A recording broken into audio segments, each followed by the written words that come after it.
पापा की मदद करने में जुट गए। एक दिन मैं काम से घर लौट रही थी, तभी मुझे सुखी मिला। वो भी हमारे गांव का ही है।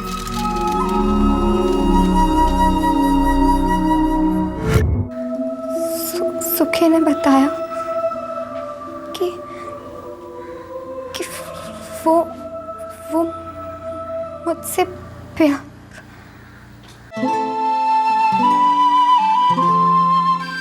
यहाँ कुछ भी नहीं रखा है गौरी। इस गांव में कुछ भी तो नहीं है। सब तो है, माँ, बाबा, छोटू। पगली, मैं हम दोनों के बारे में बात कर रहा हूँ। एक दिन तेरी मेरी शादी होगी, घर कैसे बनेगा? न कोई काम, न कोई धंधा। तो फिर क्या करें? मुंबई। हम दोनों मुंबई जाएंगे, वहाँ जाकर खूब सारा पैसा बनाएंगे। हाँ, मुंबई जानती है ना? उस पार है मुंबई। पूरे 4 दिन लगते हैं मुंबई जाने में। 4 दिन? सोने चांदी की नगरी है मुंबई। हाँ, हम दोनों कल सुबह मुंबई को निकल रहे हैं। अरे पहले बाबा से तो पूछ लूं। धत तेरे की, तेरे बाबा तो ना ही कहेंगे। हाँ, तो फिर मुझे नहीं आना। ठीक है, जैसी तेरी मर्जी। मैं वहाँ पर किसी मुंबई वाली लड़की से ही शादी कर लूंगा। हाँ, ऐसा मत कहो, मुझे रोना आता है। तेरे बिना मुझे भी मुंबई में बहुत रोना आएगा। हाँ, हम दोनों मुंबई जाएंगे और वहीं शादी कर लेंगे और फिर मजे से रहेंगे। लेकिन माँ, पापा और छोटू? अरे तू उनकी चिंता बिल्कुल भी मत कर। एक दिन हम उन तीनों को भी अपने साथ मुंबई बुला लेंगे। हाँ, खूब सारा पैसा कमाएंगे और एक अच्छा सा घर बसाएंगे। अपना ज़रूरी सामान रख रहे और एक जोड़ी कपड़े भी रख लियो। और मुझे कल सुबह मिल। पहले हम दोनों बॉर्डर पार करेंगे और उसके बाद सीधा मुंबई, मैं और तुम और हमारी नई जिंदगी। हाँ?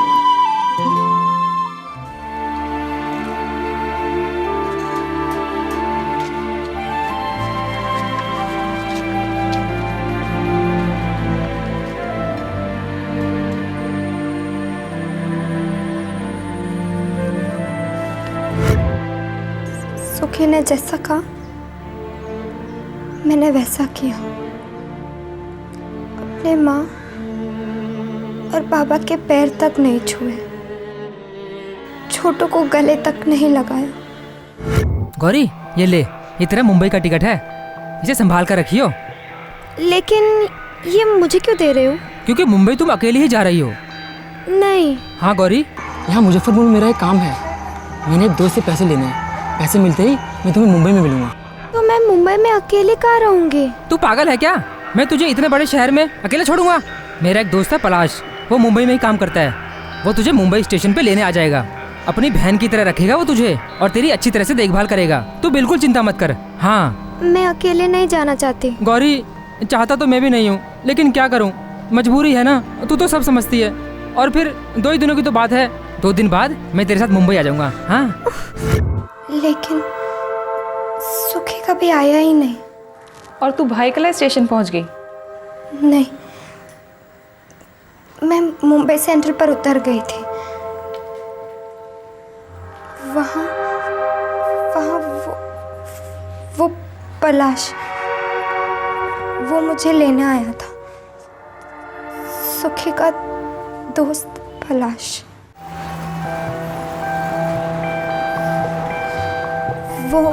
वो मुझे अपने साथ ले गया।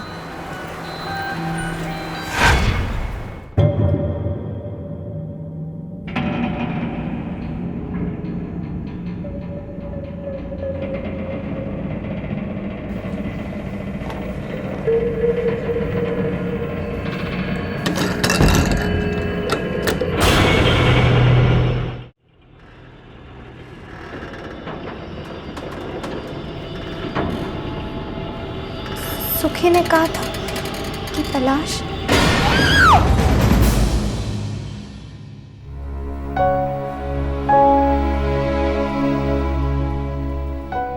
वो बहुत गंदा आदमी है। उसने मुझे गंदा कर दिया। पूरे दिन ऐसा ही करता रहा। मैंने उससे कई बार पूछा, क्यों कर रहे हो? क्या बोला? बोला कि सुखी को पैसे दिए, लेकिन मुझे कुछ समझ नहीं आया।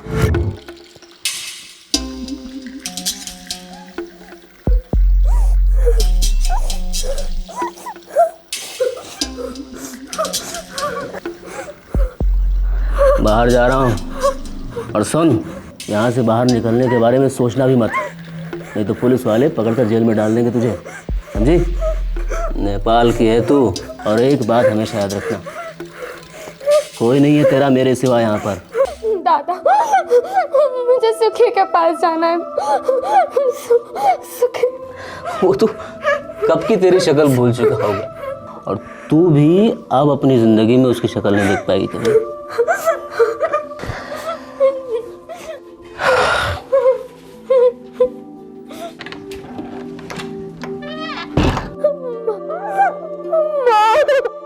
मैं बहुत देर तक रोती रही,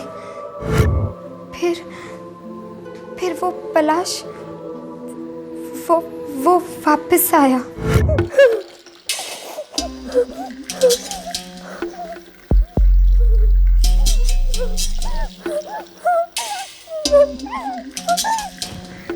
एक घंटा।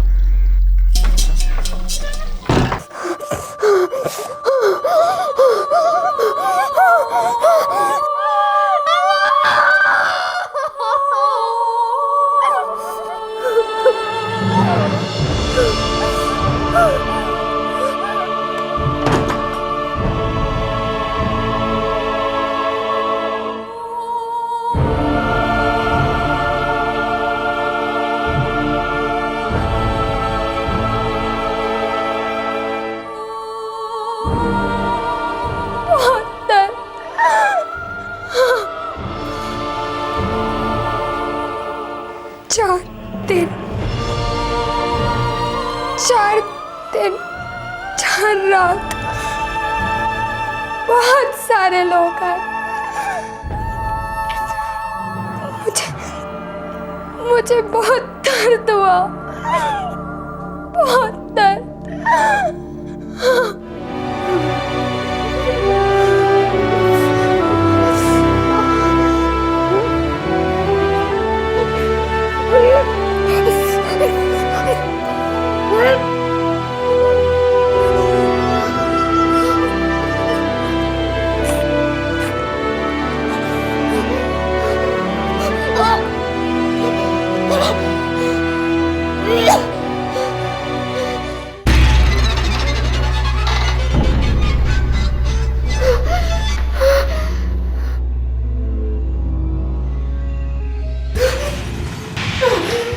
एक दिन पलाश ने गलती से दरवाजा खुला छोड़ दिया था। मैं वहां से भाग गई।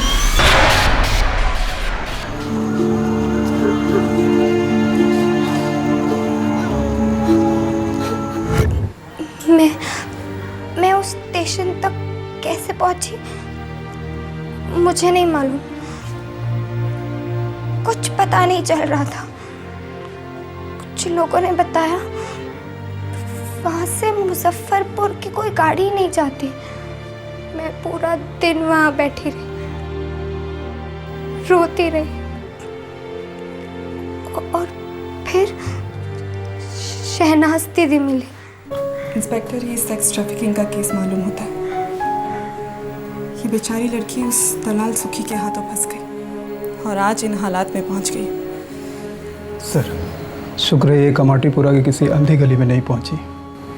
शुक्र है कि आज़ान को भी कुछ नहीं हुआ है। ये पलाश को खुद निकालो, असला गौरी के माँ बाप तक खबर पहुंचाओ। गौरी, हमें अपने गांव का नाम बताओ, हम तुम्हारे माँ बाप से कांटेक्ट करेंगे। नहीं नहीं, बाबा को बहुत बुरा लगेगा, माँ बहुत रोएंगी, और वो बहुत गरीब है, और अब उनके पास जाना ठीक नहीं है। सब कुछ खत्म हो गया। नहीं, ऐसा सोचना गलत है। माना तुम्हारे साथ बहुत बुरा हुआ है, तुम्हारे हाथों बहुत बड़ी गलती हुई है, मगर तुम्हारे सामने तुम्हारी पूरी जिंदगी पड़ी है। और ये बात अपने दिमाग से बिल्कुल निकाल दो कि तुम गंदी हो चुकी हो। नहीं, ऐसा बिल्कुल भी नहीं है। तुम जैसे पहले थी तुम वैसी ही हो, वही गौरी, समझी तुम? ये देखो ट्रेन, वाओ। काश गौरी ने मुझे बताया होता कि उसके साथ इतना कुछ हो गया। शहनाज को भी तो नहीं बताया। इतनी छोटी सी उम्र में इतना वैशीपन सहन किया उसने, और मैंने बहुत ज्यादा ज्यादती की है उसके साथ। रहमत, कभी कभी गलतियां हो जाती हैं। सुनिए, आप गौरी के खिलाफ कोई कंप्लेन मत कीजिए। अल्लाह ने हमारी औलाद की हिफाजत की, वो भी किसी की औलाद है। बस मैं तो अब इतना ही चाहती हूँ कि गौरी के माँ बाप जल्द से जल्द यहाँ आकर उसे अपने साथ घर ले जाएं। हाँ देखो ट्रेन, देखो। और ये कौन है? मुझे नहीं पता ये कौन है, तुम्हारा फ्रेंड है? सर। हाँ दांडेकर, ये पलाश तो हाथ नहीं लगा है और गौरी को उस जगह के बारे में कुछ भी याद नहीं है। पूरी मुंबई को खोद डालो दांडेकर। ये पलाश तो छोटा मोटा छुआ होगा, इसके जरिए हमें इस गंदे धंधे के बड़े बड़े घूंस हाथ लगेंगे। सर, बीएसएफ ने खबर भेजी है कि 2 दिन में गौरी के गांव में उसके माँ बाप तक खबर पहुंच जाएगी। हम उम्मीद करते हैं गौरी के माँ बाप उसे अपनाएंगे और इस नरक की दुनिया से दूर ले जाएंगे।